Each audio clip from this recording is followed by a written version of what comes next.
নমস্কার সকল গাছপ্রেমী বন্ধুদের সঞ্জয় হর্টিকালচারের পক্ষ থেকে জানাই স্বাগত। বন্ধুরা, আজকে টাইটেল আর থাম্বনেল দেখে বুঝে গেছো যে আজকে আমি কী বিষয় নিয়ে আলোচনা করব। আজকে আমি পিটুনিয়া গাছের পরিচর্যা এবং প্রতিস্থাপন সম্বন্ধে আলোচনা করব এবং খুব কম সময়ের মধ্যে পিটুনিয়া গাছটাকে, ছোট্ট একটা পিটুনিয়া গাছটাকে কী করে খুব সহজে তাড়াতাড়ি বড় করে এবং সেখান থেকে ফুল পাওয়া যায় এবং সেই গাছটাকে কী করে অনেক বেশি ঝাঁকড়া করে বুশি করা যায় সেই বিষয়ে আলোচনা। আমরা যারা গাছপ্রেমী তারা প্রায় সকলেই এই শীতকালে ছাদ বাগানে পিটুনিয়া গাছ করে থাকি। পিটুনিয়া গাছ দু রকম ভ্যারাইটির হয়, একটা সিঙ্গেল প্যাটার্ন এবং একটা ডবল প্যাটার্নের। পিটুনিয়া গাছের ফুল বিভিন্ন কালারের হয়ে থাকে। এই গাছটা যদি সঠিক পরিচর্যা করা যায় তাহলে মার্চ মাস পর্যন্ত এই গাছটা থেকে ফুল পাওয়া সম্ভব। প্রথমে নার্সারি থেকে এরকম 2 ইঞ্চি টবে পিটুনিয়ার গাছ নিয়ে আসতে হবে। নিয়ে এসে তারপরে এরকম যে টব আছে, এরকম টবেতে গাছটা প্রতিস্থাপন করতে হবে। এরকম টব নেওয়ার কারণ কি? এরকম টব নেওয়ার কারণ হচ্ছে এই পিটুনিয়া গাছটার শিকড়টা মাটির খুব ভেতর পর্যন্ত যায় না, মাটির ওপরে শিকড়টা ছড়িয়ে থাকে। ওই জন্য এরকম টব এর জন্য নির্বাচন করতে হবে। পিটুনিয়া গাছটা প্রতিস্থাপনের জন্য এখানে মাটি নেওয়া হয়েছে 1 ভাগ এবং ভার্মি কম্পোস্ট 1 ভাগ, কোকোপিট 1 ভাগ এবং বালি 1 ভাগ। ভার্মি কম্পোস্টের পরিবর্তে 1 বছরের পুরনো গোবর সার কিংবা পাতা পচা সারও নেওয়া যেতে পারে। আর তার সাথে মেশানো হয়েছে নেওয়া হয়েছে এখানে ব্লাড মিল। এটা হচ্ছে ব্লাড মিল, রক্ত সার। এটা হচ্ছে চামড়া সার। এই মাটিটা শুদ্ধকরণের জন্য নেওয়া হয়েছে চুন। এখানে সাব ফাঙ্গিসাইড, আর এখানে হচ্ছে হাড় গুঁড়ো। আর এটা হচ্ছে প্ল্যান্টোমাইসিন। ব্যাকটেরিয়া জনিত কারণে গাছটা যদি আক্রান্ত না হয় তার জন্য এখানে নিয়েছে প্ল্যান্টোমাইসিন। এখানে সিং চাচা, এখানে হচ্ছে সর্ষের খোল। এইগুলো মাটির মধ্যে মিশিয়ে নেব।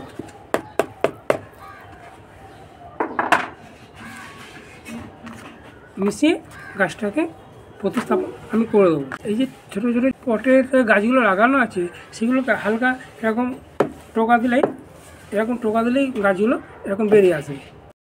মাটিটা এর মধ্যে এইভাবে চেপে চেপে দিতে হবে যাতে হাওয়াটা মাটির মধ্যে না ঢুকে থাকে।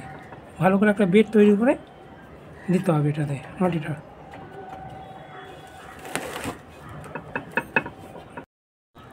গাছটাকে জাস্ট এরকম মাঝ বরাবর এরকম বসিয়ে দিতে হবে। মাটিটা খুঁড়ে এখানে বসিয়ে দিতে হবে।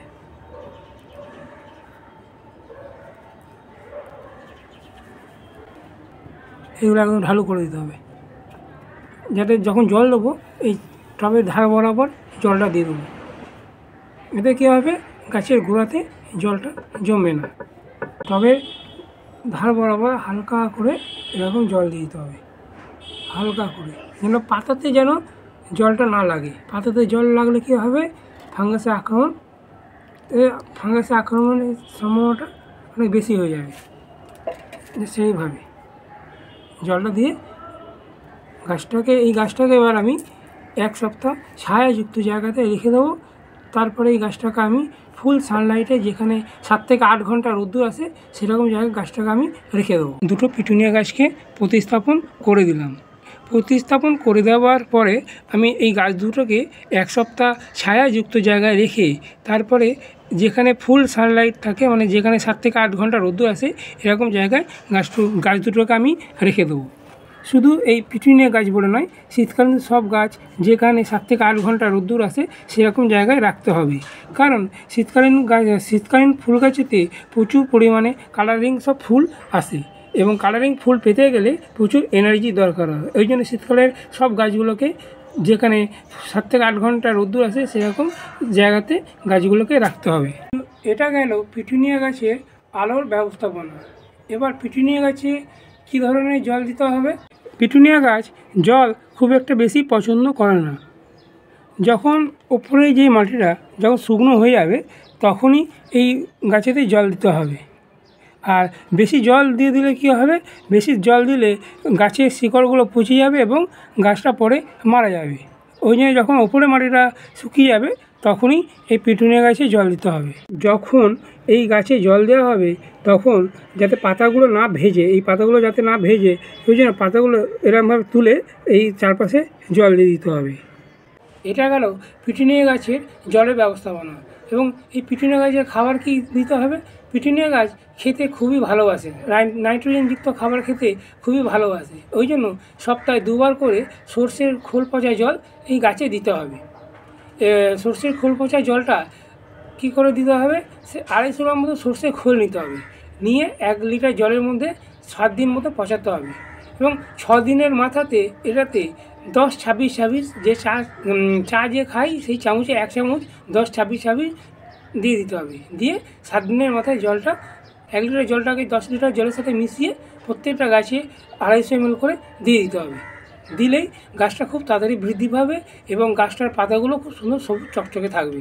আর একটা উপায় পিটুনিয়া গাছে খাবার দেওয়া যায়, সেটা কি, এটা হচ্ছে গাছের পাওয়ার বুস্টার। দিলে গাছটা খুব তাড়াতাড়ি সহজে খুব দ্রুত বৃদ্ধি পেয়ে যাবে। কী আছে এই জিনিসটার মধ্যে, এটার মধ্যে আছে অ্যামোনিয়াম সালফেট 12.5 গ্রাম, সুপার ফসফেট হচ্ছে 13 গ্রাম, নাইট্রেট অফ পটাশ হচ্ছে 5 গ্রাম, সালফেট অফ পটাশ হচ্ছে 2.5 গ্রাম এবং ম্যাগনেসিয়াম সালফেট 10 গ্রাম। পুরো মিশ্রণটাকে ভালো করে মিশিয়ে তার থেকে 2 গ্রাম 1 লিটার জলে দিয়ে সপ্তাহে 1 দিন ছাড়া ছাড়া গাছের এই পাতাতে স্প্রে করে দিতে হবে। গাছের এই পাতাতে স্প্রে করলে কী হবে, গাছটা খুব সহজেই দ্রুত বৃদ্ধি পাবে। গাছটা এখন দেখতে অনেকটাই খারাপ লাগছে, মানে ছোট্ট মতো লাগছে, পাতাগুলো কীরকম নরম নরম লাগছে। কিন্তু যখন আমি গাছটা এখন বসাবার 1 সপ্তাহ পর এই গাছেতে আমি NPK 12-61-0 দেবো, মানে হচ্ছে 12% নাইট্রোজেন এবং 61% ফসফেট এবং 0% পটাশ। এটা দেওয়ার পরে কী হবে, গাছটা নিচের দিক দিয়ে শিকড় বৃদ্ধি হবে। শিকড় বৃদ্ধি হলে কী হবে, ওপরের দিকে যে পাতাগুলো আছে তখন 4-5টা করে পাতা বেরোতে আরম্ভ করবে এবং 2-3 বার যখন আমি খোল পচা জল দেবো এই গাছটাতে, তখন গাছের পাতাগুলো আরও বড় হবে এবং গাছের যে পাতার কালারগুলো আরও সবুজ হয়ে যাবে আর টান টান থাকবে, তখন দেখতে আরও সুন্দর লাগবে। কিন্তু পিটুনিয়া গাছটা আমার এখন অনেকটাই ছোট আছে, ওই জন্য আমি এখন পিঙ্কিং করছি না। যখন একটু বড় হবে তখন আমি গাছটার ওপরের দিকের অংশটা কেটে দেবো। কেটে দিলে কী হবে, কেটে দিলে গাছটা আরও ঝাঁকড়া হবে এবং এই সাইড থেকে সব ব্রাঞ্চ বেরোবে, এই ব্রাঞ্চগুলো আমি কেটে দেবো। কেটে দিলে কী হবে, গাছটা আরও বুশি এবং ঝাঁকড়া হয়ে যাবে। ঝাঁকড়া হয়ে গেলে আরও অসংখ্য সংখ্যক ব্রাঞ্চ আসবে এবং সেখান থেকে অনেক পরিমাণে ফুল পাওয়া যাবে। এটা গেল গাছের খাবারের ব্যবস্থাপনা। এবং গাছে রোগ এবং পোকা বলতে কি হয়, এই গাছেতে সেরকম কিছু রোগ পোকা হয় না, তবে এই গাছটাতে বেশি জল দিয়ে দিলে, ওভার ওয়াটারিং করে দিলে গাছের পাতাগুলো পচে যাবে এবং গাছের শিকড়টা নষ্ট হয়ে যাবে।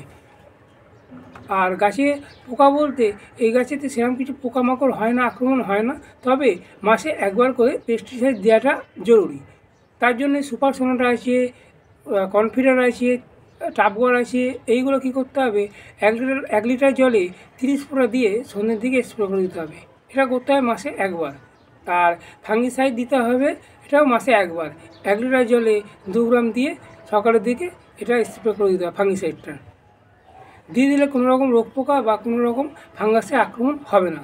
আর মাসে 1 বার এটাতে অনুখাদ্য দিতে হবে, যেমন অ্যাগ্রোমিন গোল্ড, সাগরিকা, এইগুলো মাসে 1 বার করে গাছেতে সকালের দিকে গাছেতে স্প্রে করে দিতে হবে। তাহলে গাছটা খুব সুন্দরভাবে দ্রুত বৃদ্ধি পেয়ে যাবে। বন্ধুরা, এটা গেল পিটুনিয়া গাছের পরিচর্যা এবং প্রতিস্থাপন বিষয় আলোচনা। যদি ভিডিওটা আমার ভালো লেগে থাকে তাহলে অবশ্যই এই ভিডিওটাতে একটা লাইক দিও এবং চ্যানেলটাকে সাবস্ক্রাইব করে আমার পাশে থেকো এবং পাশে থাকা বেল আইকনটা প্রেস করে দিও, যাতে আমি নতুন নতুন ভিডিও আপলোড করলে সহজেই সেই নোটিফিকেশানটা তোমাদের কাছে পৌঁছে যেতে পারি। সবাই খুব ভালো থেকো, সুস্থ থেকো, নমস্কার।